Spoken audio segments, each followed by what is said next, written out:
KSS study point and computer centre में आप सभी लोगों का स्वागत है। दोस्तों, पिछले वीडियो में हमने क्या किया था कि आप लोगों को मैं उपमा अलंकार पढ़ाया, उपमा अलंकार का भेद बताया। अभी संडे का दिन है, छुट्टी का दिन है, तो हम इसको चाहते हैं थोड़ा सा क्लास को 2-3 अलंकार आप लोगों को आज समझा दिया जाए कि टॉपिक समाप्त हो जाए। आज बात करेंगे, देखिए, रूपक अलंकार का।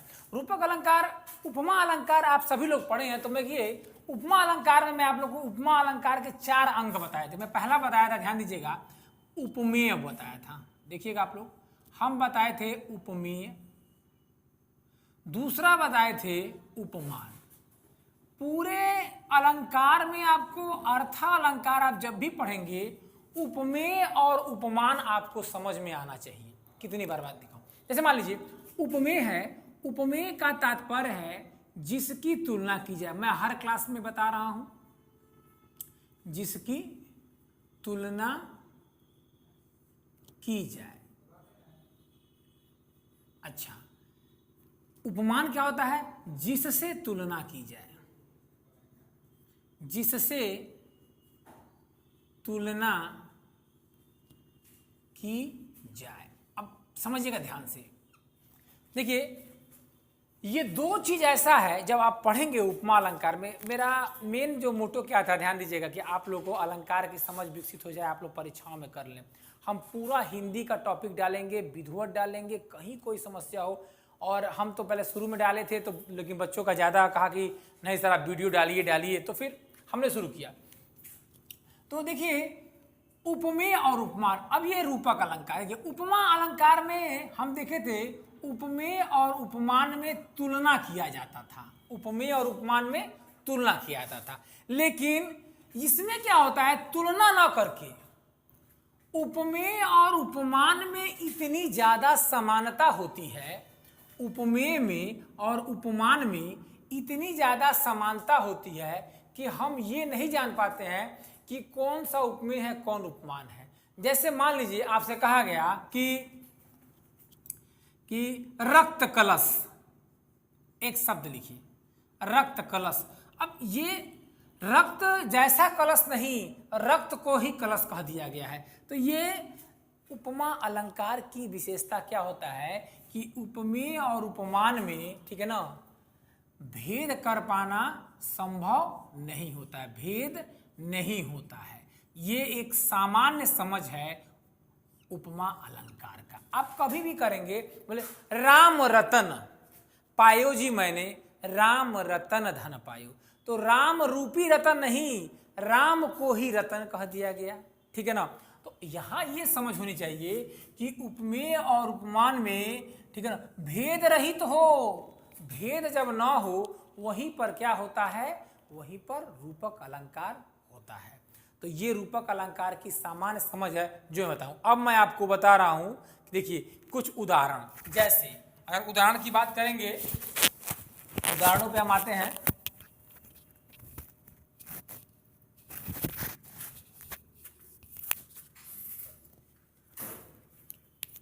डेफिनेशन क्या है, देखिए, जहां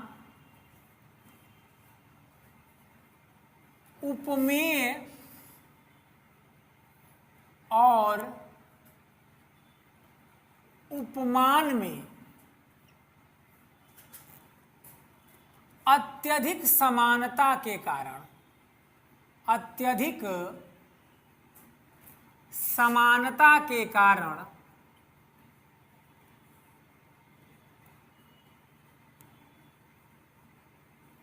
अभेद आरोप हो,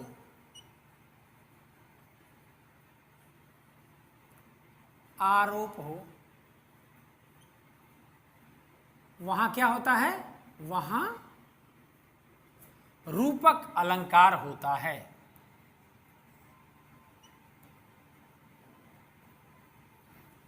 अलंकार होता है। आप चाहे तो आराम से नोट, मैं एकदम आराम से पढ़ा रहा हूं कि कोई दिक्कत ना हो, आप समझ सके। अब देखिए, उपमेय और उपमान में अत्यधिक समानता के कारण अभेद आरोप हो, वहां पर क्या होगा, वहां रूपक अलंकार होता है। जैसे मान लीजिए हम कहें कि राकेश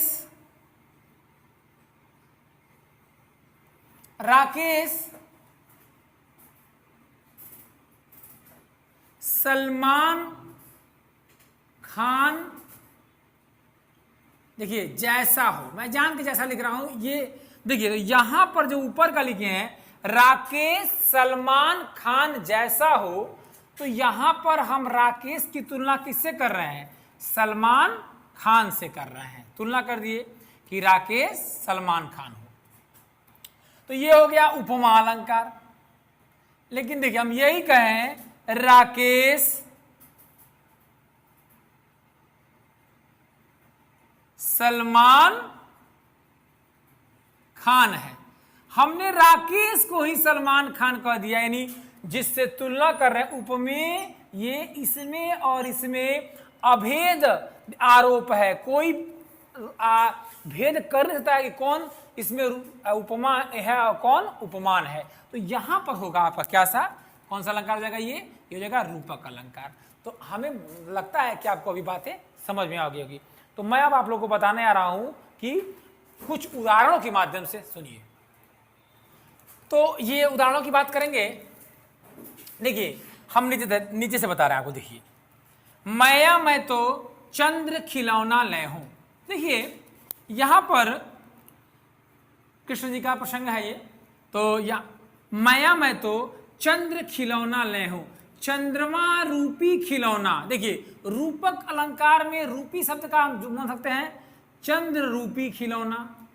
चंद्रमा और जैसा नहीं, ऐसा नहीं कि चंद्रमा वाला खिलौना नहीं, ये चंद्रमा ही जो खिलौना हो, चंद्रमा के जैसा नहीं, चंद्रमा ही खिलौना हो। तो चंद्रमा को ही खिलौना मान लिया गया, तुलना न किया गया है, इस खिलौने की बात करते हैं। देखिए यहाँ योजक चिन्ह, रूपक अलंकार में योजक चिन्हों का प्रयोग होता है पहचानने के लिए, कभी कभी नहीं आता है, लेकिन ध्यान दीजिएगा कभी भी देखिए रूपक अलंकार में आप योजक चिन्ह ऐसे लगा होगा बीच में, उपमेय और उपमान में योजक चिन्ह लगे होते हैं। देखिए चंद्र खिलौना ले हो, चंद्र, अगला बात करेंगे अपलक नभनील नयन विशाल। ध्यान दीजिएगा अपलक नभनील, अपलक मतलब जो पलक झुके ना, खुला आंखें, नभनील नयन, नील नयन नीली आंखें, नभ आकाश जैसी नहीं, आकाश रूपी नीली आंखें इतनी विशाल थी, अपलक। तो नभ को आंख को आकाश की तरह ही बता दिया, आकाश ही बता दिया, आंख ही आकाश है, यहां भी अभेद रहित है, इसलिए कौन सा अलंकार रूपक होगा? ये बहुत से एग्जाम में ये उदाहरण आपको मिल सकता है, ये आप देखेंगे। देखिए अंबर बीती विभावरी जागरी, अंबर पनघट में डुबो रही, तारा घट उषा नागरी। समझिए इसको। देखिए यहां पर आपको मिलेगा अंबर पनघट, तारा घट उषा नागरी।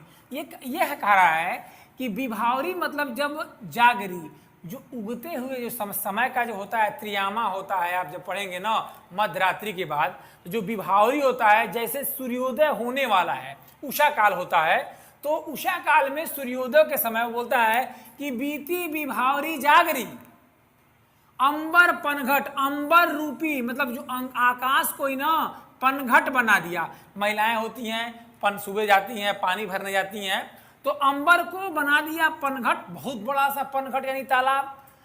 ये अंबर पनघट में डुबो रही, क्या डुबो रही हैं? तारा घट, जो तारे हैं उनको घड़ा बना दिया। इन तारों को उषा, यानी उषा मतलब उगते हुए सूर्य का समय, लाल रंग की जो लालिमा आती है उस वक्त सारे तारे डूब जाते हैं आकाश में, और ये नागरी जो एक सुंदरी है, महिला है, नायिका, उषा रूपी नायिका जो है, सभी तारों को डुबो। देखिए तो इन सभी में, देखिए सभी में योजक चिन्हों का प्रयोग किया गया है। तो ये कौन सा अलंकार हो जाएगा आपका? ये भी हो जाएगा रूपक, यानी अंबर को पनघट मान लिया, जैसा नहीं अंबर ही पनघट है, तारा ही घट है, उषा को ही नागरी मान लिया, तो ये हो जाएगा रूपक अलंकार। अगला आते हैं, एक राम घनश्याम हित चातक तुलसीदास। देखिए राम को ही घनश्याम मान लिया, राम घनश्याम, राम यानी राम, घनश्याम यानी कृष्ण। तो यहां भी देखिए राम जैसे नहीं, राम को घनश्याम मान लिया, तुलसीदास को लिख लिया लिखने वाला, चातक बना दिया चिड़िया। कहने का मतलब क्या है, यहां पर हम भेद नहीं कर रहे हैं। अगला देखिएगा, चरण कमल बंदोहर राई। देखिए चरण कमल, यहां भी योजक रहता है, चरण जैसा कमल नहीं या कमल जैसा चरण नहीं, चरण को ही कमल मान लिया। तो चरण कमल, प्रभु के चरणों को कमल रूपी मानते हुए वंदना की बात करता है। तो ये सभी रूपक अलंकार के उदाहरण है। ऐसे उदाहरण इंपॉर्टेंट हैं जो आपके एग्जाम में आते रहते हैं। तो इसी के साथ दोस्तों रूपक अलंकार का ये आज सेगमेंट खत्म हुआ। अगली क्लास में हम बात करेंगे नेक्स्ट।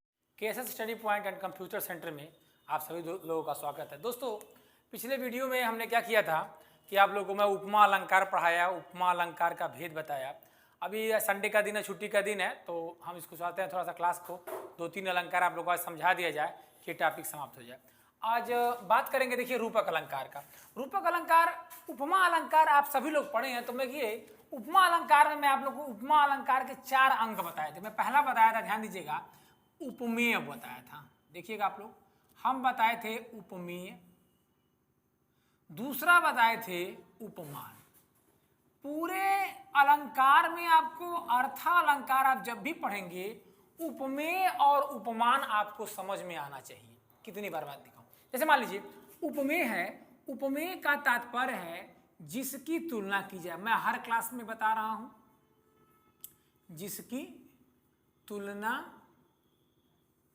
की जाए। अच्छा, उपमान क्या होता है? जिससे तुलना की जाए, जिससे तुलना की जाए। अब समझिएगा ध्यान से, देखिए ये 2 चीज ऐसा है जब आप पढ़ेंगे उपमा अलंकार में। मेरा मेन जो मोटो क्या था, ध्यान दीजिएगा, कि आप लोगों को अलंकार की समझ विकसित हो जाए, आप लोग परीक्षाओं में कर लें। हम पूरा हिंदी का टॉपिक डालेंगे, विधिवत डालेंगे, कहीं कोई समस्या हो। और हम तो पहले शुरू में डाले थे, तो लेकिन बच्चों का ज़्यादा कहा कि नहीं सर आप वीडियो डालिए, तो फिर हमने शुरू किया। तो देखिए उपमेय और उपमान, अब ये रूपक अलंकार है। उपमा अलंकार में हम देखे थे उपमेय और उपमान में तुलना किया जाता था, उपमेय और उपमान में तुलना किया जाता था। लेकिन इसमें क्या होता है, तुलना ना करके उपमेय और उपमान में इतनी ज्यादा समानता होती है, उपमेय में और उपमान में इतनी ज्यादा समानता होती है कि हम ये नहीं जान पाते हैं कि कौन सा उपमेय है कौन उपमान है। जैसे मान लीजिए आपसे कहा गया कि रक्त कलश, एक शब्द लिखिए, रक्त कलश। अब ये रक्त जैसा कलश नहीं, रक्त को ही कलश कह दिया गया है। तो ये उपमा अलंकार की विशेषता क्या होता है कि उपमेय और उपमान में, ठीक है ना, भेद कर पाना संभव नहीं होता है, भेद नहीं होता है। ये एक सामान्य समझ है उपमा अलंकार का। आप कभी भी करेंगे, बोले राम रतन पायो जी मैंने, राम रतन धन पायो, तो राम रूपी रतन नहीं, राम को ही रतन कह दिया गया, ठीक है ना। तो यहां ये समझ होनी चाहिए कि उपमेय और उपमान में, ठीक है ना, भेद रहित हो, भेद जब ना हो वहीं पर क्या होता है, वहीं पर रूपक अलंकार होता है। तो ये रूपक अलंकार की सामान्य समझ है जो मैं बताऊं। अब मैं आपको बता रहा हूं, देखिए कुछ उदाहरण। जैसे अगर उदाहरण की बात करेंगे, उदाहरणों पे हम आते हैं।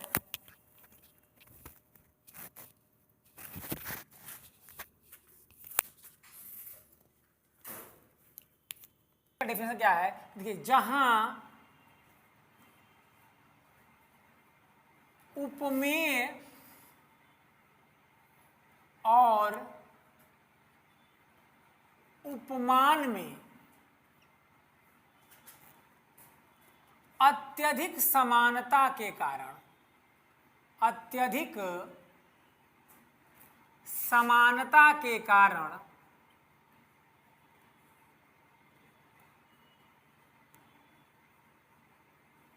अभेद आरोप हो,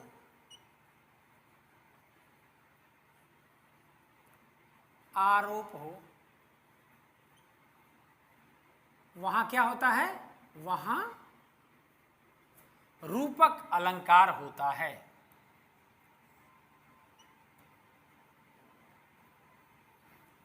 अलंकार होता है। आप चाहे तो आराम से नोट, मैं एकदम आराम से पढ़ा रहा हूं कि कोई दिक्कत ना हो, आप समझ सके। अब देखिए, उपमेय और उपमान में अत्यधिक समानता के कारण अभेद आरोप हो, वहां पर क्या होगा, वहां रूपक अलंकार होता है। जैसे मान लीजिए हम कहें कि राकेश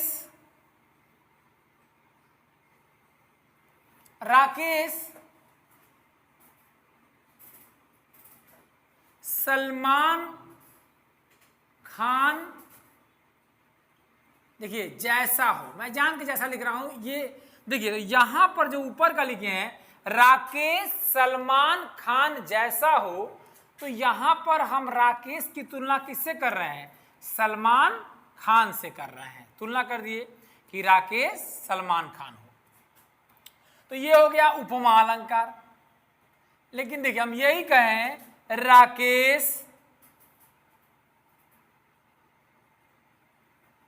सलमान खान है, हमने राकेश को ही सलमान खान कह दिया, यानी जिससे तुलना कर रहे हैं उपमेय, ये इसमें और इसमें अभेद आरोप है, कोई भेद कर नहीं सकता है कि कौन इसमें उपमा है और कौन उपमान है। तो यहां पर होगा आपका क्या सा, कौन सा अलंकार हो जाएगा, ये हो जाएगा रूपक अलंकार। तो हमें लगता है कि आपको अभी बातें समझ में आ गई होगी। तो मैं अब आप लोगों को बताने आ रहा हूं कि कुछ उदाहरणों के माध्यम से सुनिए। तो ये उदाहरणों की बात करेंगे। देखिए हम नीचे से बता रहे हैं आपको, देखिए मैया मैं तो चंद्र खिलौना ले हूं। देखिए यहां पर कृष्ण जी का प्रसंग है ये, तो या मैया मैं तो चंद्र खिलौना ले हूं, चंद्रमा रूपी खिलौना। देखिए रूपक अलंकार में रूपी शब्द का हम जुड़ सकते हैं चंद्र रूपी खिलौना, चंद्रमा, और जैसा नहीं, ऐसा नहीं कि चंद्रमा वाला खिलौना नहीं, ये चंद्रमा ही जो खिलौना हो, चंद्रमा के जैसा नहीं, चंद्रमा ही खिलौना हो, तो चंद्रमा को ही खिलौना मान लिया गया है, तुलना न किया गया है, इस खिलौने की बात करते हैं। देखिए यहाँ योजक चिन्ह, रूपक अलंकार में योजक चिन्हों का प्रयोग होता है पहचानने के लिए, कभी कभी नहीं आता है, लेकिन ध्यान दीजिएगा कभी भी देखिए रूपक अलंकार में आप योजक चिन्ह ऐसे लगा होगा बीच में, उपमेय और उपमान में योजक चिन्ह लगे होते हैं। देखिए चंद्र खिलौना ले हो, चंद्र, अगला बात करेंगे अपलक नभनील नयन विशाल। ध्यान दीजिएगा अपलक नभनील, अपलक मतलब जो पलक झुके ना, खुला आंखें, नभनील नयन, नील नयन नीली आंखें, नभ आकाश जैसी नहीं, आकाश रूपी नीली आंखें इतनी विशाल थी, अपलक तो नभ को आंख को आकाश की तरह ही बता दिया, आकाश ही बता दिया, आंख ही आकाश है, यहां भी अभेद रहित है, इसलिए कौन सा अलंकार रूपक होगा। ये बहुत से एग्जाम में ये उदाहरण आपको मिल सकता है, ये अब देखेंगे। देखिए अंबर बीती विभावरी जागरी, अंबर पनघट में डूबो रही, तारा घट उषा नागरी। समझिए इसको, देखिए यहां पर आपको मिलेगा अंबर पनघट तारा घट उषा नागरी।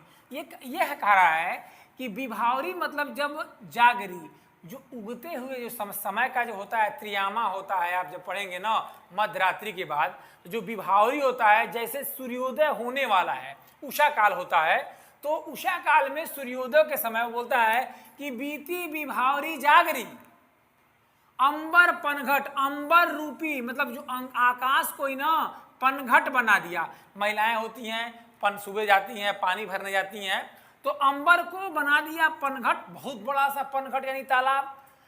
ये अंबर पनघट में डूबो रही, क्या डूबो रही हैं, तारा घट, जो तारे हैं उनको घड़ा बना दिया, इन तारों को उषा, यानी उषा मतलब उगते हुए सूर्य का समय, लाल रंग की जो लालिमा आती है उस वक्त सारे तारे डूब जाते हैं आकाश में, और ये नागरी जो एक सुंदरी है, महिला है, नायिका, उषा रूपी नायिका जो है, सभी तारों को डुबो। देखिए तो इन सभी में देखिए सभी में योजक चिन्हों का प्रयोग किया गया है। तो ये कौन सा अलंकार हो जाएगा आपका, ये भी हो जाएगा रूपक, यानी अंबर को पनघट मान लिया, जैसा नहीं अंबर ही पनघट है, तारा ही घट है, उषा को ही नागरी मान लिया, तो ये हो जाएगा रूपक अलंकार। अगला आते हैं, एक राम घनश्याम हित चातक तुलसीदास। देखिए राम को ही घनश्याम मान लिया, राम घनश्याम, राम यानी राम, घनश्याम यानी कृष्ण।